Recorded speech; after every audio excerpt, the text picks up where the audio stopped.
What is going on, guys? Blazing Tech, good to be back as always. Today we're going to be taking a look at the 30mm F2.8 DN Sigma E-mount art lens. Now I've had a chance to really get to know this lens, and that's why I waited till this review. Any new toy you get, you're going to like it, but now I've got some really good words of advice to say and talk about.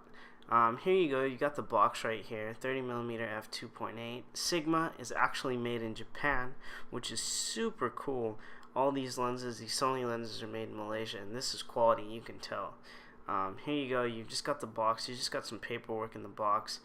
A really nice plus is this carrying case. It's really nice. Fortunately, it's awkward in my Manfrotto camera bag, so I just keep it over here inside of the Sigma box, but it's nice and padded. Moving along to the lens, you can see it fits right inside of the carrying case perfectly, obviously because it was designed for it. But yeah, it's really nice. It's probably like a $10 extra thing if you wanted to buy it outside.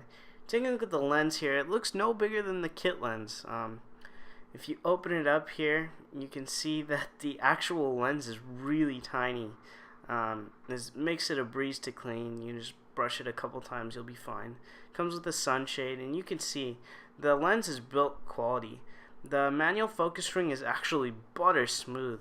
You can just sit there and spin it all day. You can see here it says Sigma. It also says 013. I don't know what that is.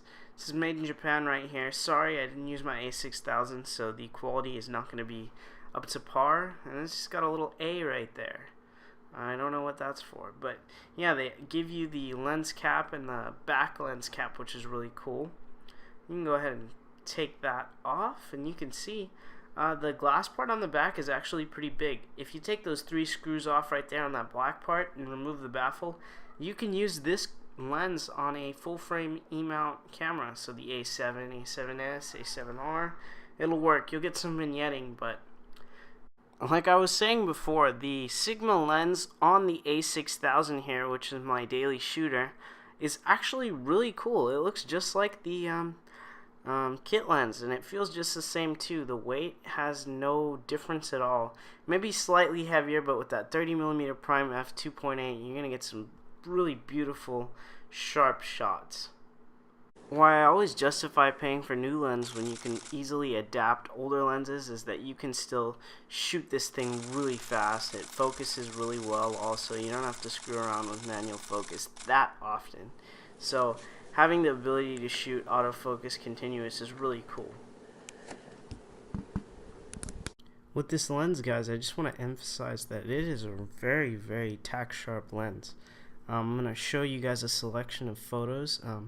I took this camera, I took my whole camera with all my lenses, and if you don't know, I have the 16-50 kit lens, I've got the 55-210 zoom, I've got the 50mm f1.8, and this Sigma 30mm f2.8 fit in my collection perfectly. This is exactly what I needed. It's super tack sharp, it's got a great focal length.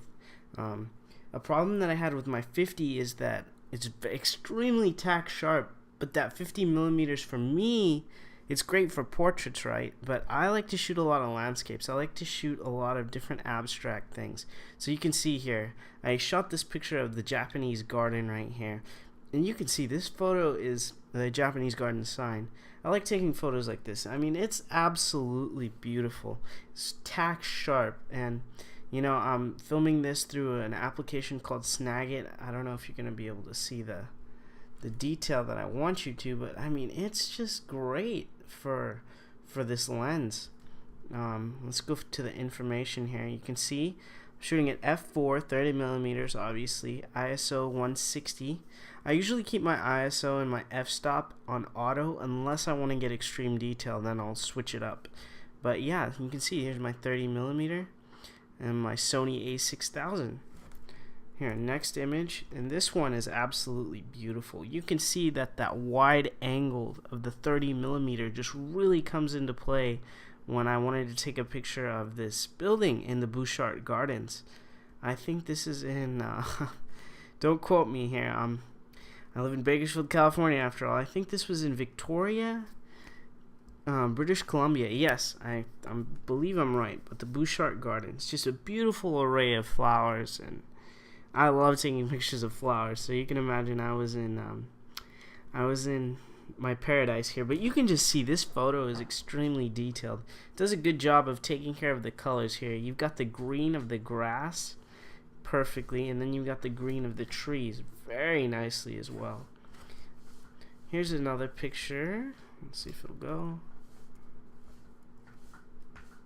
Where am I at? Murphy's Law, right? Okay, I'm right there. Now here's the drawback to the lens. Since it's not OSS like most of the other Sony lenses, in fact all of the other Sony lenses I have, you've got to really hold the camera extremely still. You can see the detail on this purple flower right here, and I don't know the name of the flower, but it's very detailed on this particular one. But you can see that there's a lot of shakiness that particularly I do not enjoy at all right here. And this has got to come down to personal error, as well as me being used to the camera taking care of that little shakiness that's in my hand. And this picture would have been beautiful, but just looking at it, it gives me a headache because it's very, very blurry in my opinion. And that's where you've got this limitation of this Sigma lens. You saw me shoot that extreme burst. You know, the autofocus continuous works, single shot autofocus works, but for this lens, I'd say if you want the best image possible, you need a tripod and you need to use manual focus. That's why video comes out on this lens so well. Let's go back here. Here we go. Here's a portrait of me behind some flowers, and this is at F2.8, and I'm right at ISO 100. And you can see that it does an excellent job of blurring out the flowers and everything and really focusing on me.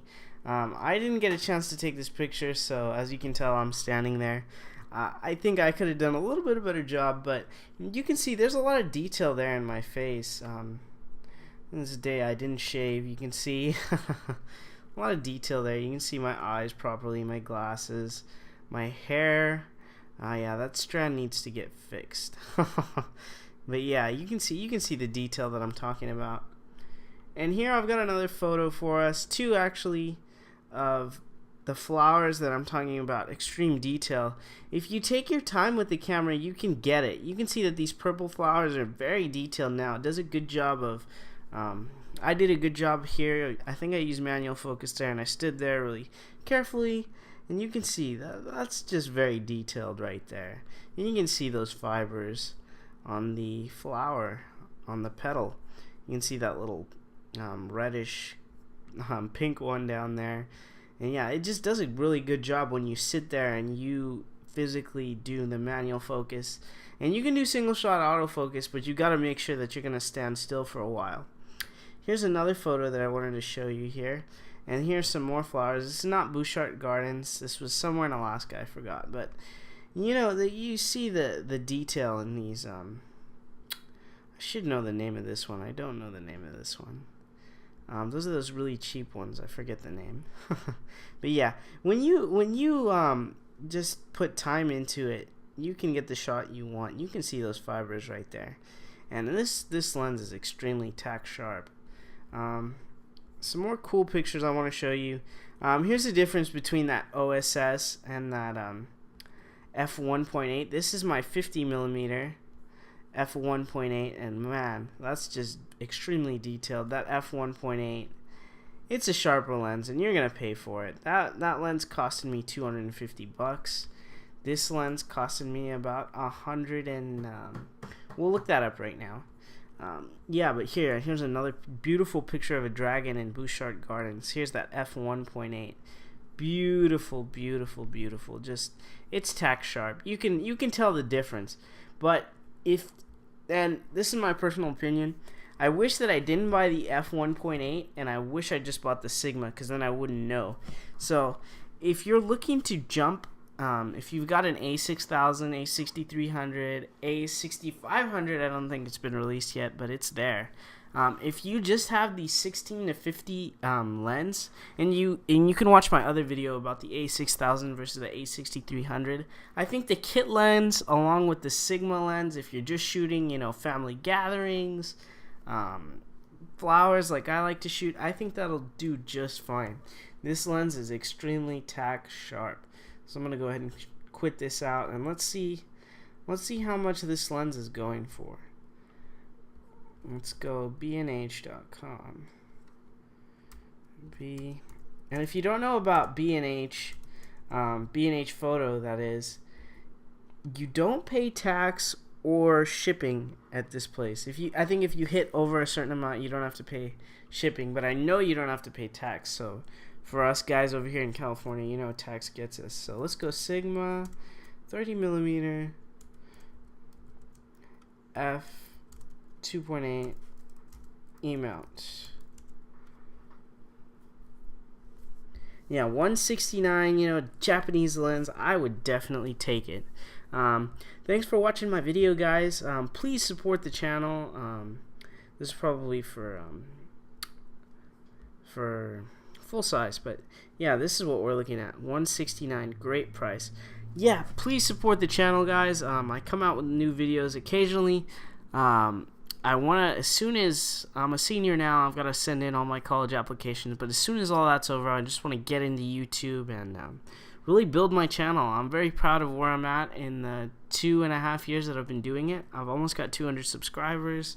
I've got a ton of views, and I just want to get my message out there. I do some videos that aren't exactly mainstream, and I really enjoy doing it. I really enjoy giving you guys my opinion, and I love to hear comments, and I love to see feedback on the channel. So thank you guys for everything. Stay tuned for more videos.